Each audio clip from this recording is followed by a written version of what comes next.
I think it's fair to say that iPhone prices are getting a little bit out of hand, especially here in the UK.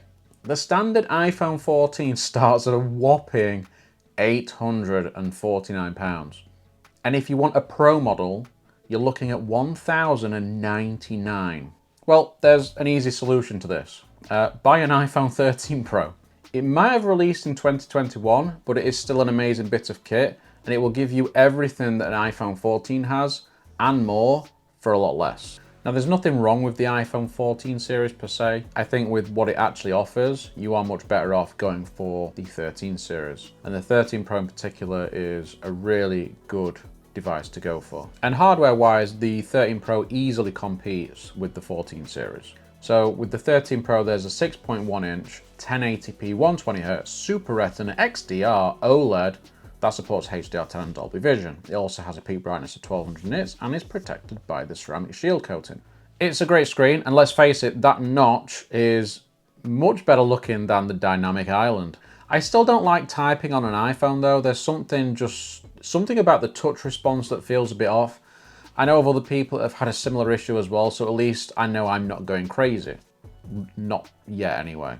It's running on Apple's A15 Bionic, which is still one of the best performing SoCs on the market. It also has 6 gigs of RAM and starts at 128 gigs of storage, going all the way up to 1 terabytes. This is all powered by a 3095 milliamp hour battery. The phone's enclosed in a steel frame and frosted glass back, which is really nice, especially on this Alpine Green model. Although I would much prefer the matte aluminium finish from the standard models, and that steel frame does add a little bit to the weight. Charging is still very slow compared to literally everything else on the market, but at least it's a small battery, so you really won't notice it too much. The cameras on the iPhones right now aren't exactly setting the world on fire, but they are at least consistent. The latest model, the 14 Pro, does tout a 48 megapixel sensor, but from what I've seen, you're not really getting much from the output unless you are shooting in ProRAW and editing your photos. Otherwise, the regular JPEGs are just binned down to 12 megapixels. Not to mention, many have complained about the minimum focus distance and that the processing isn't really any different to the 13 series. The 13 Pro has a triple 12 megapixel setup with the 26mm wide, 13mm ultra wide, and a 77mm telephoto, which gives you a 3x optical zoom. The ultra wide also doubles as a macro camera, if you like that sort of thing. It's quite consistent across all lenses too, because Apple's put a lot of effort into matching the color output. Video on iPhone is excellent as always, and it's one area where they have consistently had a lead over the competition over the years, and the 13 Pro is right up there in this regard. 4K 60 across all lenses, although there's no switching between the lenses like on some other flagships these days, which is a bit of a shame. Now, one thing that makes iPhones so popular is that people love to use them for content creation. And for content creation, this thing is a bit of a beast. Whether you're using that for TikTok or making stickers from your photos, you can't stay away for a minute, can you, Tommy? Which, by the way, Samsung just added the same feature to their S23 series. So you can now make stickers with that as well. And it's a total cheat code for making YouTube thumbnails, FYI. Then there's editing and rendering video in apps like LumaFusion. I also use an app called Epoch Cam, and this is owned by Elgato. This allows you to use your iPhone either via USB or Wi-Fi as a webcam. And you can use that in programs like OBS, Microsoft Teams, StreamYard, and Restream. Now, one bit of kit that I've picked up recently for doing YouTube is the Mac Studio. I absolutely loved being able to airdrop video files on it from the iPhone. It was utterly seamless. If you have a Windows PC though, good luck trying to transfer your files because it's still USB 2.0, and that's pretty ridiculous nowadays for phones that cost so much.